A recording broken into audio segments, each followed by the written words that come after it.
महाराष्ट्रात विधानसभा निवडणुकीच्या पार्श्वभूमीवर राजकीय वातावरण तापले। सर्वच राजकीय पक्षांनी निवडणुकीवर लक्ष केंद्रित केलेलं आहे। म्हणूनच पंतप्रधान नरेंद्र मोदी देखील युक्रेनच्या दौऱ्यानंतर थेट महाराष्ट्रामध्ये आलेले आहेत। पाहूयात। लाखो बचत गटांशी जोडल्या गेलेल्या महाराष्ट्रातील आमच्या भगिनींना सुद्धा कोट्यवधी रुपयाची मदत मिळाली आहे। मोदींच्या हस्ते जळगावात देशभरातील 11 लाख लखपती दीदींना प्रमाणपत्र वाटप करण्यात आलं। महायुतीचं सरकार म्हणजे उद्योग आणि नोकरीची गॅरंटी आहे। महाराष्ट्रातल्या महिला महायुतीला साथ देतील असं म्हणत मोदींनी विधानसभा निवडणुकीचं रणशिंगही फुंकलंय। महाराष्ट्र में ऐसी सरकार की जरूरत है जो नौजवानों की पढ़ाई, कौशल और नौकरी पर बदल दे सके।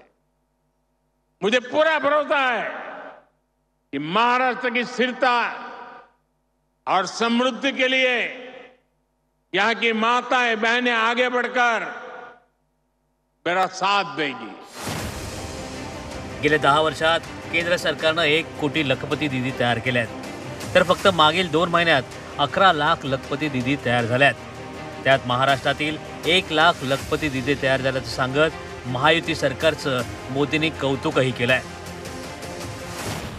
1 लाख नवीन लखपती दीदी याच आपल्या महाराष्ट्रात तयार झाल्या आहेत।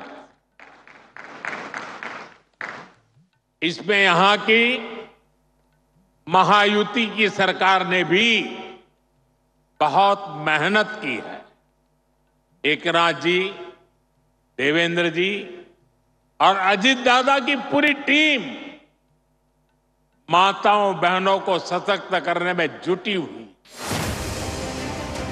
महिलांच्या सक्षमीकरणासाठी आणि आर्थिक विकासासाठी मोदी सरकारनं अनेक निर्णय घेतले आहेत। विना गॅरंटीचं कर्ज द्या, गॅरंटी पाहिजे तर मोदी आहेत असं महत्त्वाचं विधानही पंतप्रधानांनी जळगावात केलंय। हमने बैंकों को कहा कि आप बिना गारंटी के लोन दो,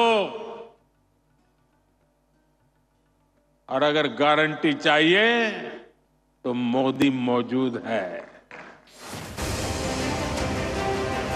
विधानसभा निवडणुकांच्या तोंडावर केंद्र आणि राज्य सरकारकडून विविध योजना राबवल्या जात आहेत। यामध्ये आनंदाचा शिधा, पीएम किसान योजना आणि नमो शेतकरी महासन्मान योजनेचा समावेश आहे। तर विधानसभा निवडणुकीआधी महायुती सरकारनं मुख्यमंत्री माझी लाडकी बहीण योजना जाहीर केली। या योजनेला महाराष्ट्रातल्या महिलांनी मोठा प्रतिसाद दिलाय।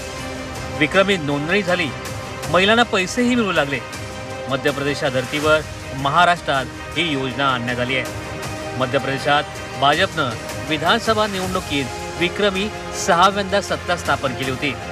त्यात या योजनेचा मोठा वाटा होता। लाडकी बहीण योजनेला महाराष्ट्रात लोकप्रियता मिळालेली असताना आता केंद्र सरकारची लखपती दीदी ही योजना देखील चर्चेच्या केंद्रस्थानी आली आहे। तेव्हा महाराष्ट्रातही लोकसभा निवडणुकीच्या निकालानंतर जाहीर केलेल्या योजनांनी फायदा होण्याची आशा महायुतीला आहे। वाल्मिक जोशीसह योगेश खरे, झी 24 तास, जळगाव।